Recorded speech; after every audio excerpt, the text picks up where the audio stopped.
लीजिए पितामह, आपके लिए।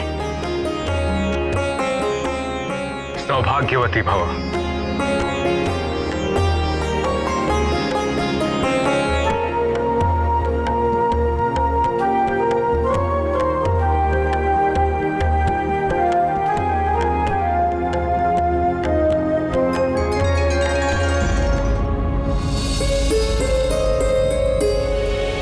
वानरराज, युवराज कहाँ है? यही तो है, अभी तो लिटाया मैंने।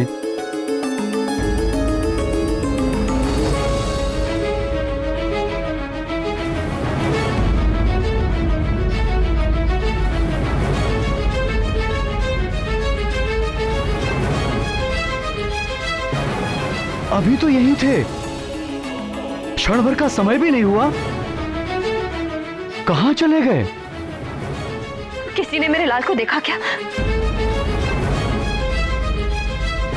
कहां जा सकता है? किसी ने तो लिया होगा, अदृश्य तो नहीं हो सकता।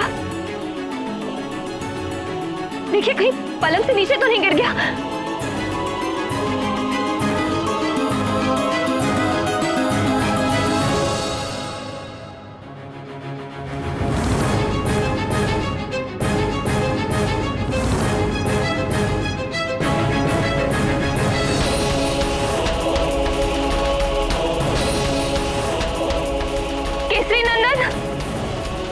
केसरी नंदन, अंजने,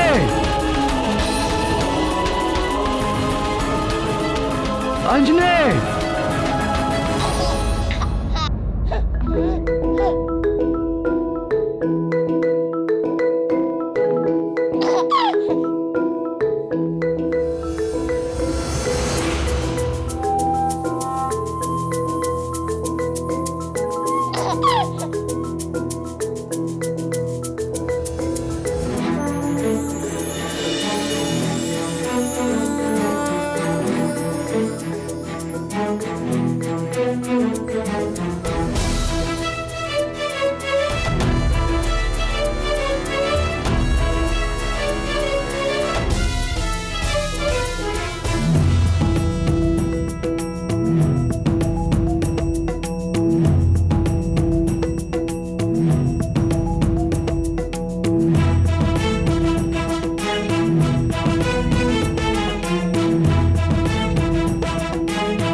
ये कैसा चमत्कार है प्राणवल्लभ?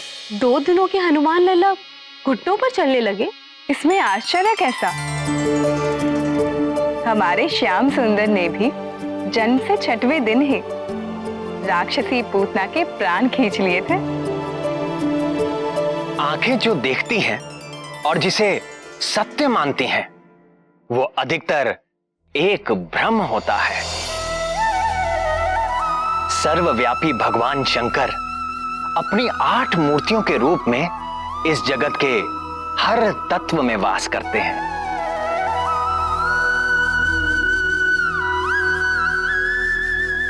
आकाश, अग्नि, जल, वायु और पृथ्वी रूपी 5 महाभूतों में वास करते हुए उनका नियंत्रण करते हैं। और इसके अतिरिक्त महादेव रूप से चंद्रमा में, ईशान रूप से सूर्य में और पशुपति रूप से समस्त पशुओं अर्थात जीव जंतुओं के भीतर रहते हैं। सूक्ष्म से सूक्ष्म कीटाणु से लेकर सारे पशु, पक्षी, मनुष्य, देवता, इन सब की आत्मा में पशुपति उपस्थित है। ईशावास्यमिदं सर्व यत्किंच जगत्याम जगत। इस जगत में जो कुछ भी है सब में महेश्वर का वास है।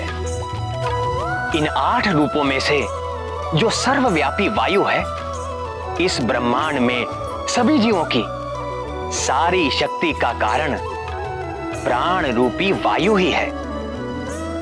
और जब ये शक्ति एक रूप ले लेती है तो वो और कोई नहीं, स्वयं हनुमान ही है। यदि वो प्राण वायु रूपी हनुमान अपने शैशव में ही वज्रकाय हो, महाबली हो, संकट मोचन हो, तो आश्चर्य कैसा। उन्हें देखने वाले निरंतर अद्भुत रस में डूबे रहे तो आश्चर्य कैसा। वो है ही अद्भुत। अद्भुत शिशु, हमारा शत्रु एक शिशु।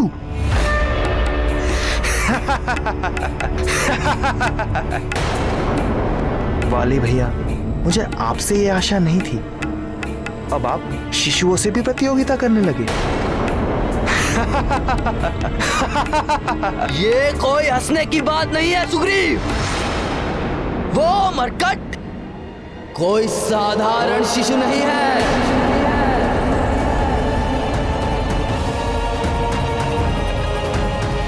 वो शिशु है, किंतु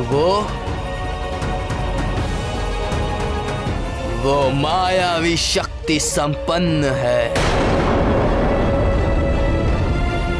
मायावी है तो भी न जाने कितने यक्ष राक्षस आदि घूमते रहते हैं, सब तो हमारे शत्रु नहीं हो जाते।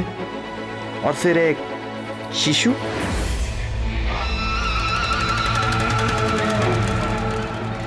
तुम समझते क्यों नहीं सुग्रीव? तुम मुझ महानतम के निर्णय पर संदेह कर रहे हो। तुम्हें क्या लगता है मैं महानतम अकारण किसी अजन्मे शिशु के प्राण लेने का प्रयत्न करूंगा? नहीं वाली भैया, मेरे कहने का ये अर्थ नहीं है।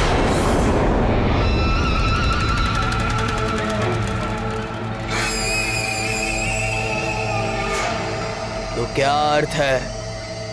क्या किसी विष भरे सपोले को इसीलिए पालते रहना चाहिए कि वो अभी शिशु है, नवजात है? अरे मूर्ख, बुद्धिमान तो वही है जो विष वृक्ष को बढ़ने से पूर्व ही उसे जड़ से उखाड़ के फेंक दे।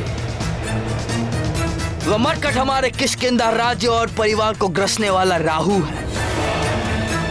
यदि हमने उसका नाश नहीं किया तो वो हमारा विनाश कर देगा।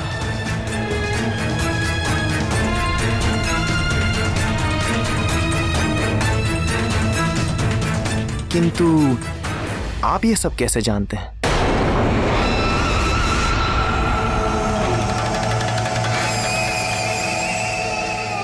स्वयं देवर्षि नारद जी ने मुझ महानतम को यह सूचना दी।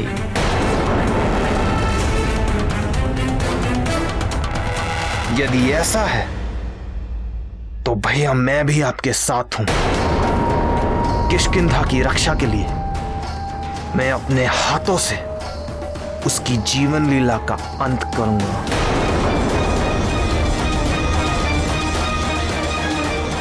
आप जब कहें तब मैं चलने के लिए प्रस्तुत हूं। कब चलना है? कल भोर में ही।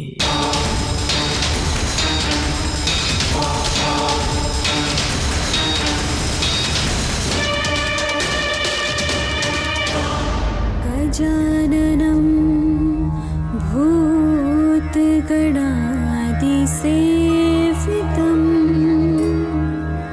गजाननं भूतगणादिसेवितं परिसेवितम्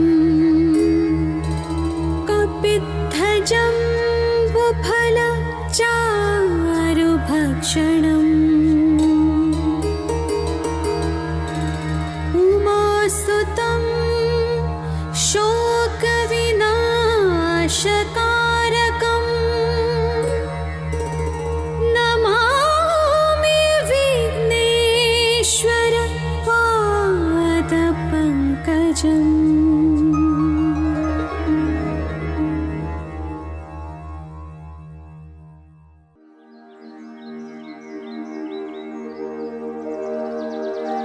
पृथ्वी सगन्धा सरसास्तथापः स्पर्शश्च वायुर्ज्वलनः सतेजः नभः सशब्दं महता सहैव यच्छन्तु सर्वे मम सुप्रभातम्।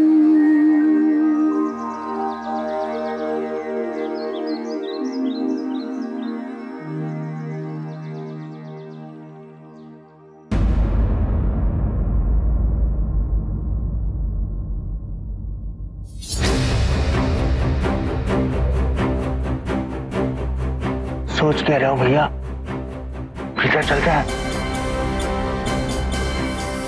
अरे बुद्धिहीन, यदि किसी सैनिक ने हमें देख लिया तो पकड़े गए तो बंधक बना के रख लिए जाएंगे, और पहचाने गए तो?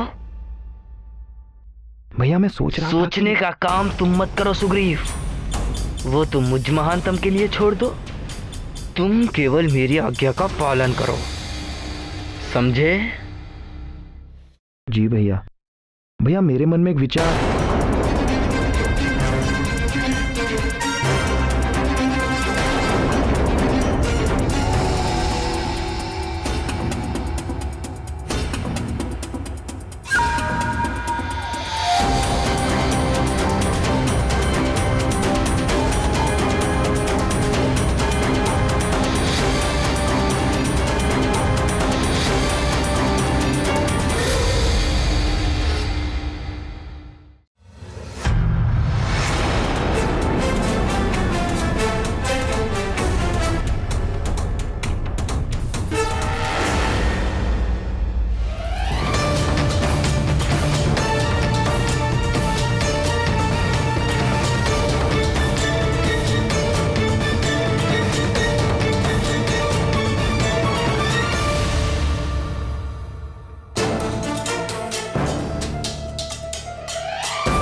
कितना मोहक शिशु है, इतना प्यारा शिशु मैंने आज तक नहीं देखा। प्यारा शिशु? अरे मूर्ख, ये वही मरकट है, हमारा शत्रु, किष्किंधा का शत्रु। किंतु भैया वो मरकट नवजात है, कुछ दिन पूर्व ही जन्मा है, किंतु ये तो 5-6 मास का दिख रहा है।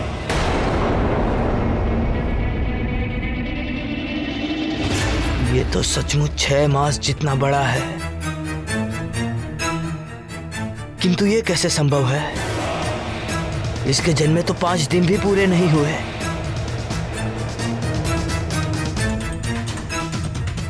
कोई और होगा हमारा शत्रु, ये तो कहीं से भी दुष्ट नहीं लगता।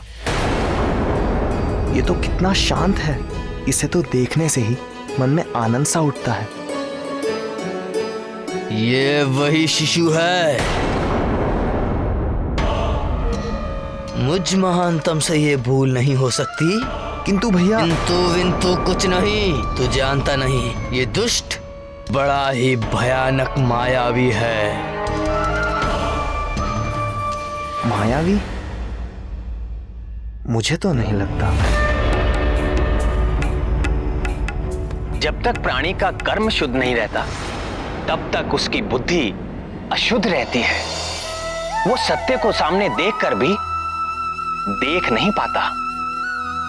उसके कल्याण का मार्ग बार बार उसके सामने आता है, फिर भी वो उसका चुनाव नहीं कर पाता। समझाने वाले को वो अपना शत्रु समझता है और अंत में अपने सर्वनाश को प्राप्त हो जाता है। विनाश काले विपरीत बुद्धि। वाली परम संत हनुमान को बार बार देखकर भी उससे शत्रुता करता रहा और अपने अंत काल तक ऐसे ही भटकता रहा। कर लिया लल्ला ने स्नान, अब कर लीजिए थोड़ा ध्यान। हार कंठ में कुंडल कान, कितनी सुंदर है मुस्कान।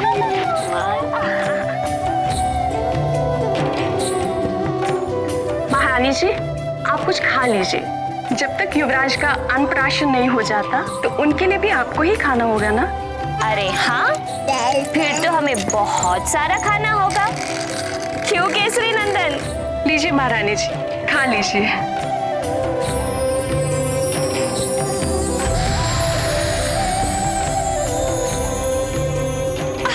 नहीं नहीं नहीं, अभी नहीं।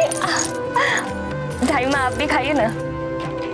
अभी नहीं, अन्नप्राशन के बाद।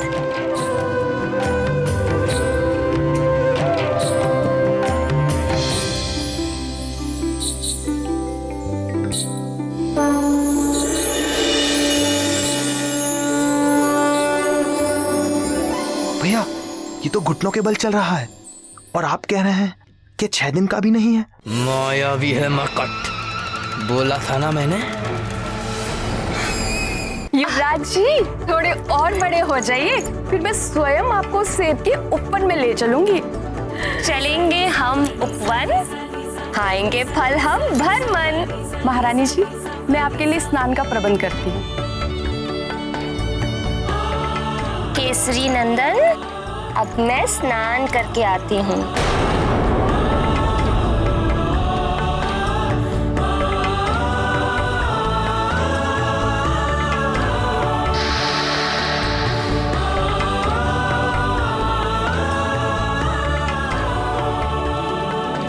अब माँ जा रही है करने स्नान और आप कीजिए कुछ क्षण आराम। चलो चलो लेट जाओ।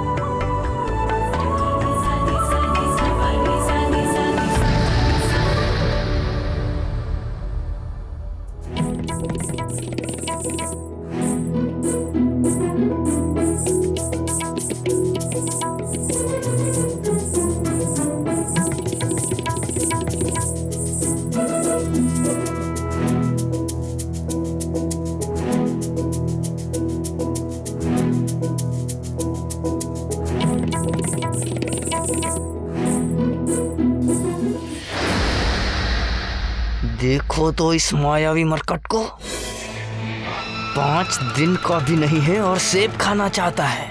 किंतु भैया,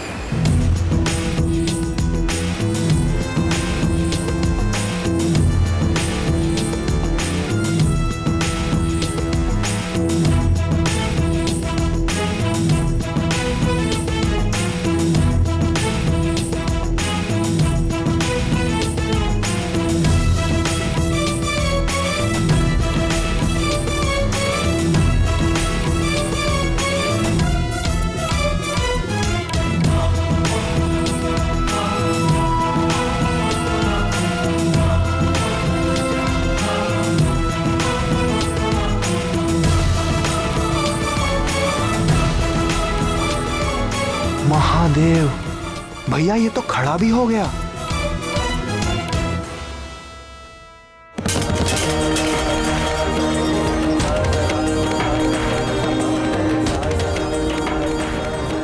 ये तो सच में चमत्कारी शिशु है। चमत्कारी नहीं, मंदबुद्धि, मायावी। स्वयं देवर्षि नारद जी ने मुझे कहा कि ये मरकट तेरे पतन का कारण बनेगा। मेरे होते हुए आपका पतन? कभी नहीं।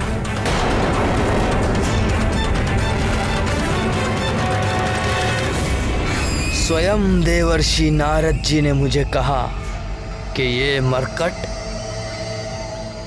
तेरे पतन का कारण बनेगा। मेरे होते हुए आपका पतन? कभी नहीं।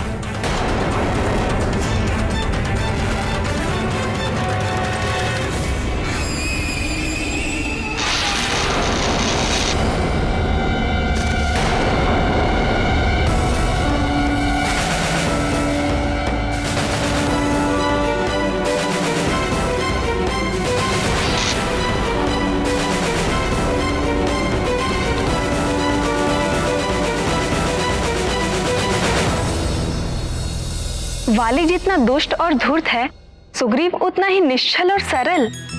कितनी सरलता से वो घमंडी वाली के झूठ में आ गया। निर्मल मन जन सो मोही पावा, मोही कपट छल छिद्र न भावा। सरल व्यक्ति जैसा स्वयं है वैसा ही संसार को देखता है। जैसे सुग्रीव का हृदय सरल है, इसी कारण वो मेरा मित्र है। जिसके हृदय में छल और कपट हो वो मुझे पा ही नहीं सकता। कपट करने वाला सोचता है कि वो सबको मूर्ख बनाकर अपना स्वार्थ सिद्ध कर रहा है, किंतु अंत में वो अपनी ही हानि कर बैठता है। जैसे देखो, आज वानर राज सुग्रीव की देवता तक प्रशंसा करते हैं, जबकि वाली अपने कर्मों के कारण हर लोक में निंदा का पात्र है।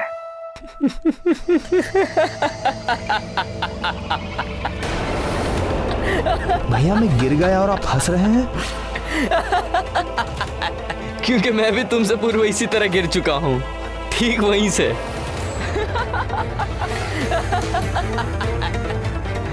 कौन है वहां? कौन है? कहां गए? ये सब तो यहां से आ रहे थे, कहां गए?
आपको भी भूख लग रही क्या भैया?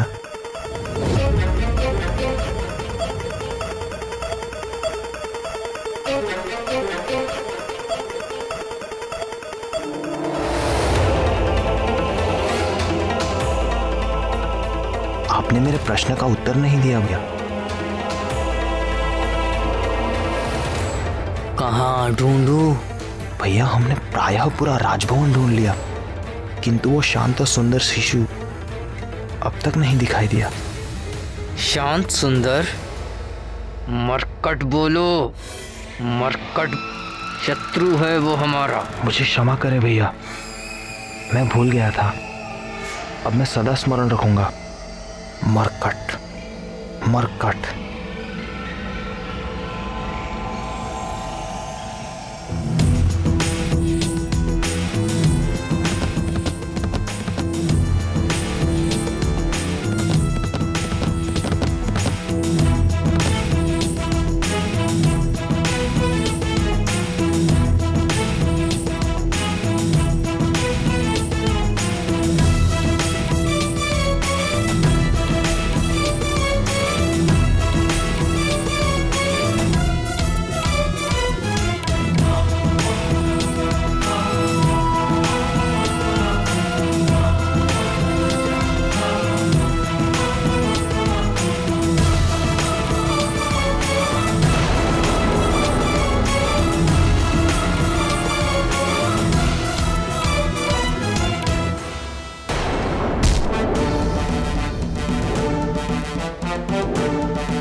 प्रणाम वानरराज। आइए अमात्य, कल युवराज के षष्ठी संस्करण की सारी व्यवस्था हो गई। जी वानरराज, आपसे कुछ परामर्श करना था। किस विषय में? 10वें दिन के नामकरण और संस्कार के लिए अतिथि की सूची के विषय में। सर्वप्रथम युवराज के नाना वानरराज कुंजर। वानरराज, मैंने तो उनका नाम सर्वप्रथम लिख लिया था। अयोध्या नरेश महाराज दशरथ से आरंभ करके अंग, उत्कल, कंबोज, कैकई, काशी, मिथिला, सोबीर, चैदियर,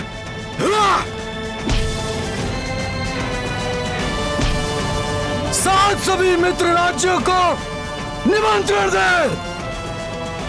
मलय, माल्यवान, मैनक और मध्यांचल के भी शासकों को निमंत्रण भेजिए।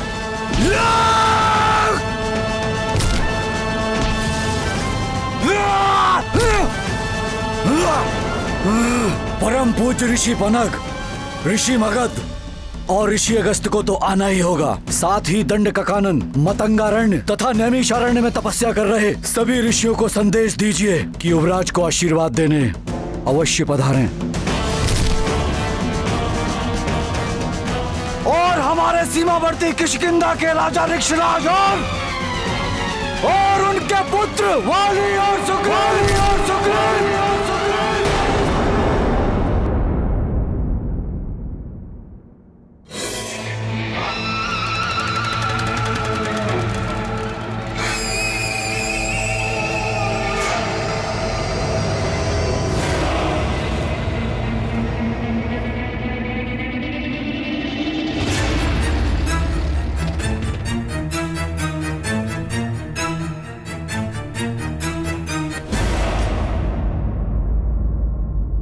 नामकरण के साथ कल के षष्ठी संस्कार में भी उन दोनों को आमंत्रित कीजिए।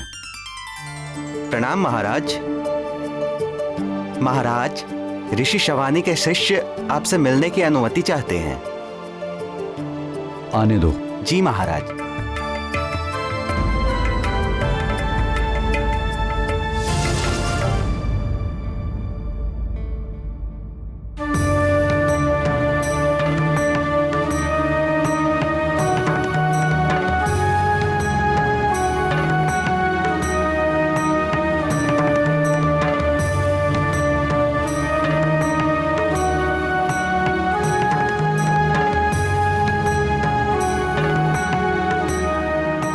प्रणाम महाराज।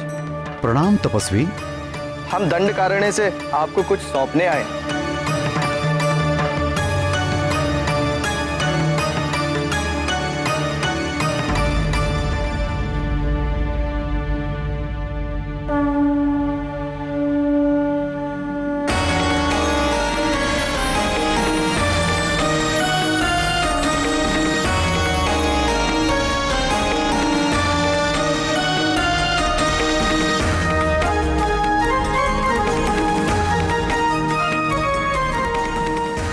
यह अष्ट धातु से निर्मित एक सिद्ध गदा है महाराज। हमारे गुरु के गुरु ने यह गदा तपस्या करके स्वयं दिव्य शक्तियों से प्राप्त की थी महाराज। किस प्रयोजन से? और एक तपस्वी का गदा से क्या कार्य? राक्षसों से संघर्ष करने के लिए हमारे गुरु के गुरु ने क्षत्रिय कुल में जन्म लिया था महाराज, किंतु कालांतर में उन्होंने हिंसा का त्याग करके अहिंसा का व्रत धारण किया था महाराज। उनके देहावसान के पश्चात यह गदा हमारे गुरु ऋषि सावर्णी की सुरक्षा में थी। सुरक्षा में? जी, वे अपने गुरु की आज्ञा अनुसार इस गदा के अधिकारी के जन्म लेने की प्रतीक्षा कर रहे थे, किंतु 2 सप्ताह पूर्व उन्होंने भी देह त्याग दी। अपने देहांत के पूर्व उन्होंने कहा था कि यदि यह गदा आश्रम में रही तो किसी राक्षसी शक्ति में पड़ जाने का संकट हो सकता है। अतः उनके आदेश पर ही हम यह सिद्ध गदा आपको सौंपने आए हैं। किंतु मुझे ही क्यों? उन्होंने कहा था कि शम्भ साधन नामक राक्षस के वध के पश्चात आप ही इस गदा के योग्य अधिकारी हैं। अच्छा, जो इसके वास्तविक अधिकारी हैं वो कौन है? मैंने भी उनसे यही प्रश्न पूछा था। तो उन्होंने क्या उत्तर दिया? समय आने पर इस गदा का वास्तविक अधिकारी स्वयं आपसे यह गदा मांग लेगा महाराज, और आप यह गदा उसे सहर्ष दे भी देंगे। ऋषियों की बातें सदा समझ में नहीं आती, किंतु समय बीतने पर हर रहस्य खुल ही जाता है।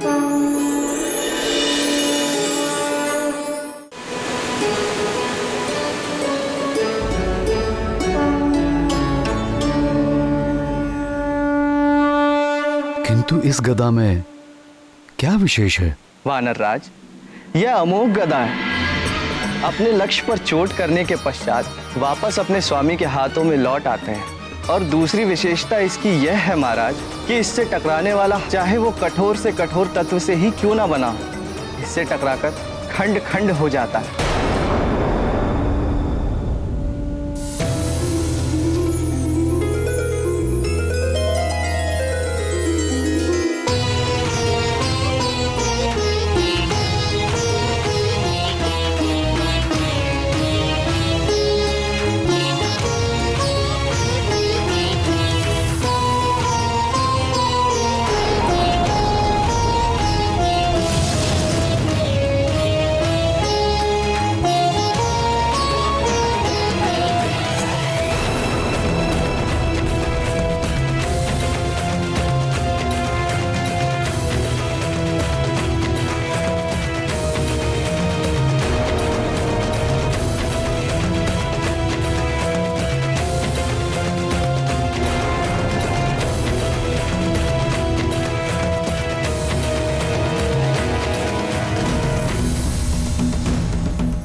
अज्ञानी।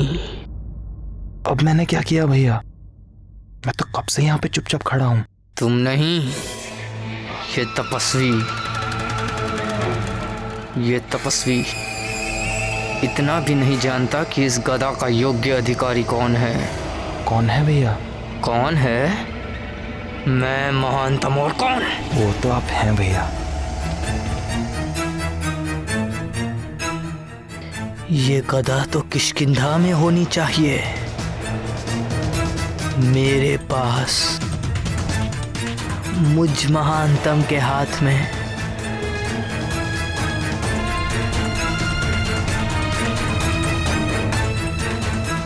ये तो बहुत ही अद्भुत गदा है। आपके गुरु के गुरु अवश्य ही कुशल योद्धा रहे होंगे। मैं आपका धन्यवाद करता हूं। बताइए इस गदा का मैं कैसे प्रतिदान करूं? नहीं महाराज, हमें कोई प्रतिदान नहीं चाहिए। आप राक्षसी आक्रमण और आतंक से निर्दोष मनुष्यों व प्राणियों की रक्षा जैसे करते आए वैसे ही करते रहे। यही हमारे गुरु की इच्छा थी। प्रजा की रक्षा करना राजा का कर्तव्य होता है और ऋषियों को दान करना भी राजा का कर्तव्य है। मंत्री जी। जी महाराज। इन युवा तपस्वियों को हमारी ओर से 1 सहस्त्र स्वस्थ गायें प्रदान करें। अब आप लोग विश्राम करें और कुछ दिनों तक हमारे अतिथि बनकर रहें। आपकी जय हो राजन। परम शक्तिशाली ईश्वर आपकी भुजाओं में और बल दे, आपके वंश को बढ़ाए और सदैव सुरक्षित रखे।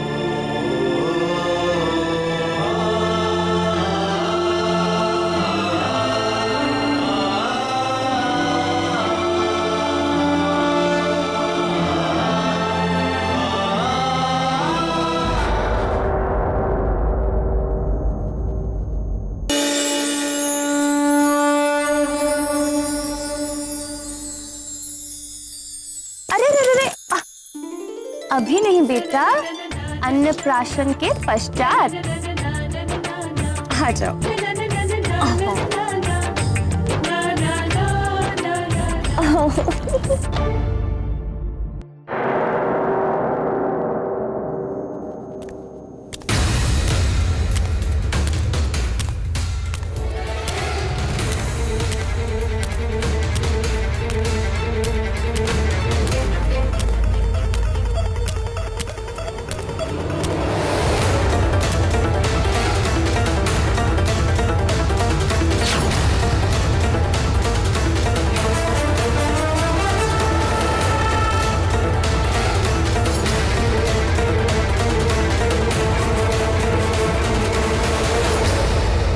प्रिय अंजने, ये देखो। क्या पहना? मेरा नया गदा।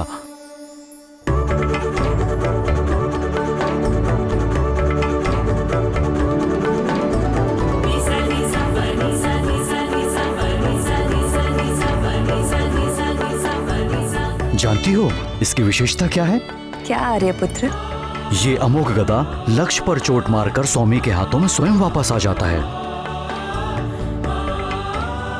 और उससे भी अधिक विशेषता है, ये कठोर से कठोर शस्त्र को एक ही टक्कर में खंड खंड कर देता है।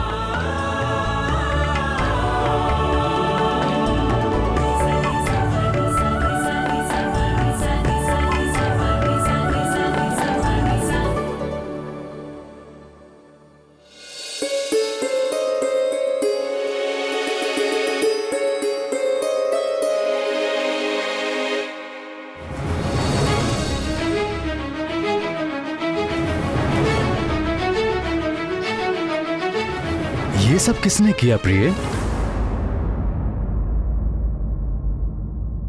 न जाने किसने किया। मेरे कक्ष से जाने के पूर्व तो ये सब सेब वहां पेट पर पड़े हुए थे। आपके जाने के पूर्व कोई कक्ष में आया था क्या? नहीं, कोई भी नहीं। सिर्फ आपके ये पुत्र ही थे। किंतु हमारे पुत्र तो कुल 5 दिन के हैं। वो यहाँ तक कैसे पहुँच पाएंगे? वो तो अभी खड़े भी नहीं हो सकते।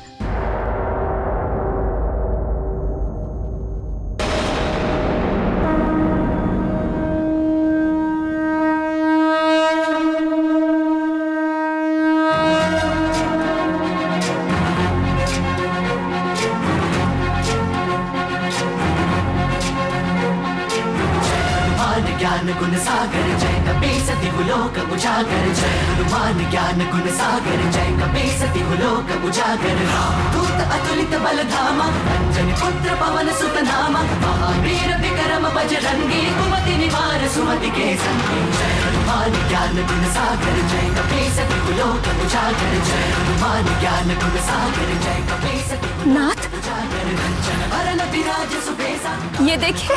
कुंचित केसा हाथ वज्र और ध्वजा विराजय कांधे मूंज जनेऊ साजय जय हनुमान ज्ञान गुण सागर जय कपीसति लोक उजागर जय हनुमान ज्ञान गुण सागर जय कपीसति लोक उजागर जय।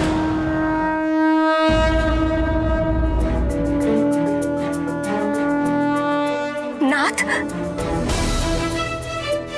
ये देखिए।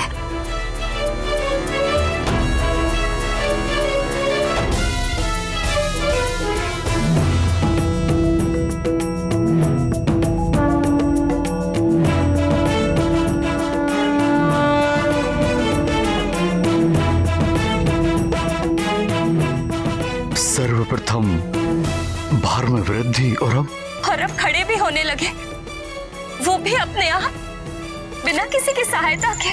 केवल 5 दिन में इतना विकास। एक ओर मुझे प्रसन्नता हो रही है तो दूसरी ओर चिंता। चिंता की तो कोई बात नहीं।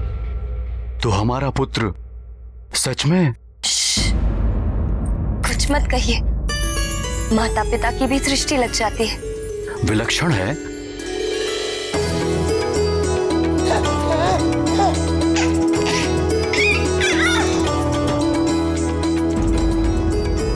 क्यों ना हो विकास ऐसा? पुत्र किसका है?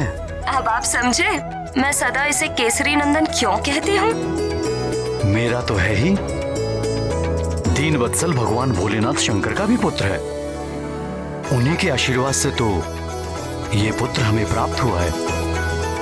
हे भोले बाबा, अपने पुत्र पर अपनी कृपा सदा बनाए रखना।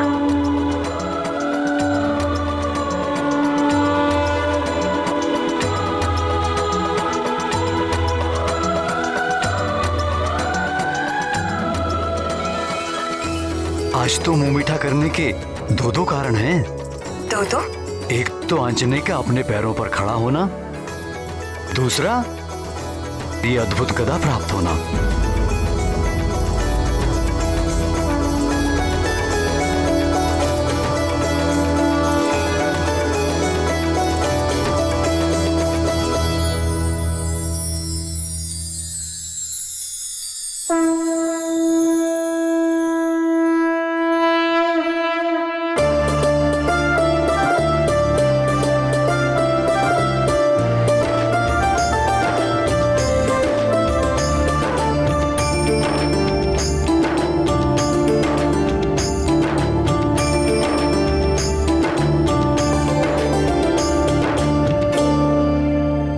मैंने सुना था कि पुरुष कभी बड़े नहीं होते, सदा बालक बने रहते हैं। आज साक्षात देख भी लिया।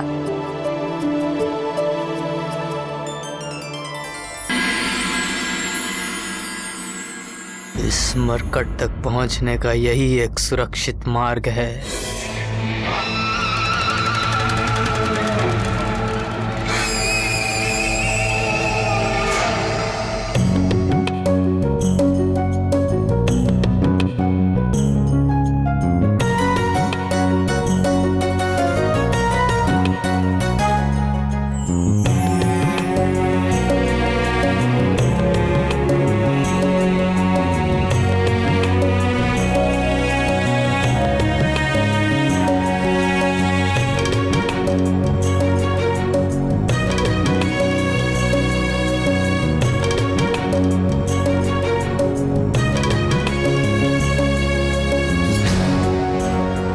अरे वाह, गदा चाहिए?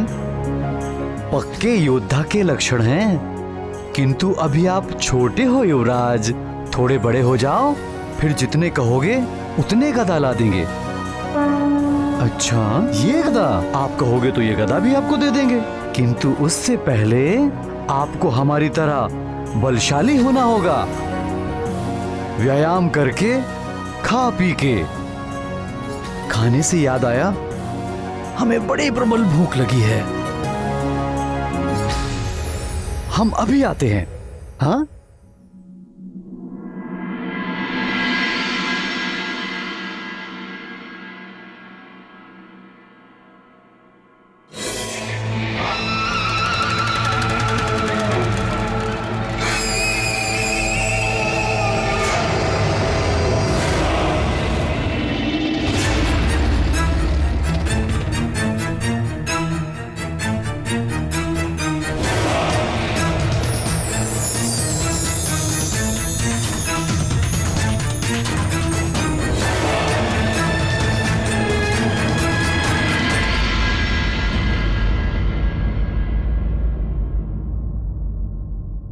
जय राम भक्त हनुमान, जय राम भक्त हनुमान, जय राम भक्त हनुमान, जय राम भक्त हनुमान, जय राम भक्त हनुमान, जय राम भक्त हनुमान, जय राम भक्त हनुमान, जय राम भक्त हनुमान, जय राम भक्त हनुमान।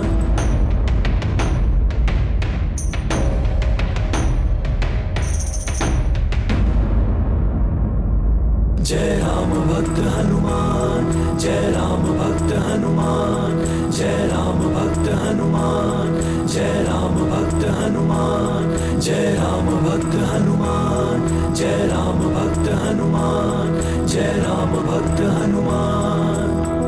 निश्चल प्रेम की वो मुस्कान दिए सुग्रीव को बाल हनुमान, भगत भगत को गया जान, बैर भाव भया अंतर्धान।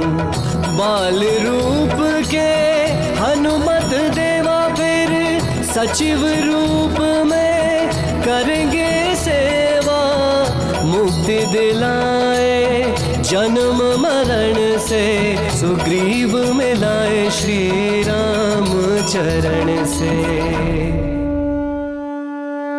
हनुमान और सुग्रीव की ये प्रथम भेंट बड़ी ही विचित्र रही। वाली लाया तो था उन्हें हनुमान लला को मारने के लिए, किंतु हनुमान के दिव्य आकर्षण से ऐसा प्रभाव पड़ा कि कुछ क्षण के लिए वाली द्वारा भरे हुए सारे द्वेषों से सुग्रीव मुक्त हो गए। जय राम भक्त हनुमान, जय राम भक्त हनुमान, जय राम भक्त हनुमान। सुग्रीव को अपने षड्यंत्र में मिलाने के लिए वाली को कितना कपट और धूर्तता करनी पड़ी,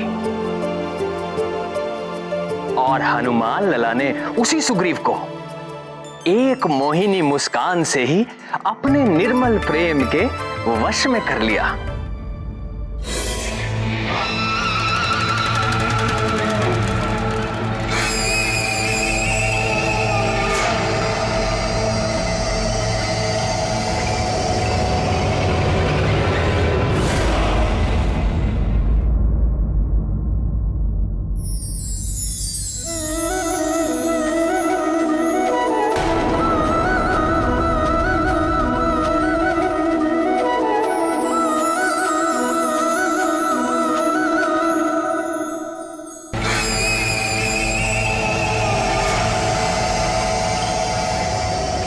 सुग्रीव, सुग्रीव,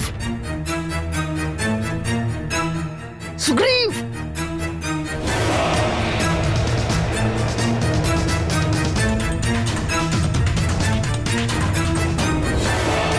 सुग्रीव, सुग्रीव। अब इस मरकट को गोद में उठाकर मूर्ति की तरह क्या खड़े हो? काम हो गया, चलो।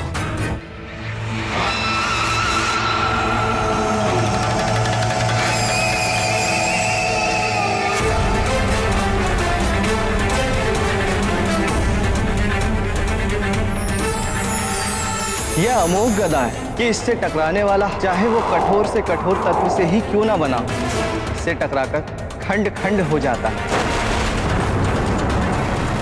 अपने लक्ष्य पर चोट करने के पश्चात वापस अपने स्वामी के हाथों में लौट आते हैं। क्या कर रहे हो भैया?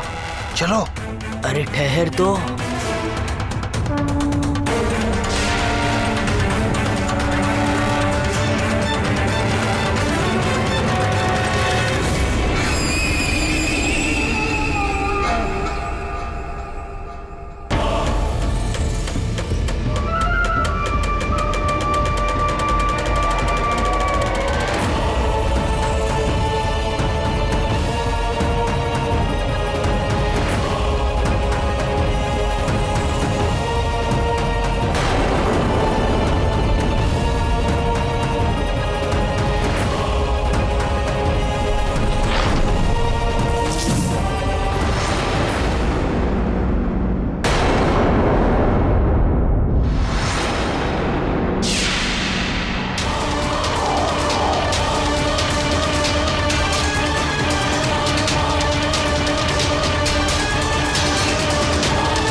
अन्नपूर्णे सदापूर्णे शंकर प्राण वल्लभे ज्ञानम वैराग्यम सिद्धार्थम भिक्षाम देहि च पार्वते।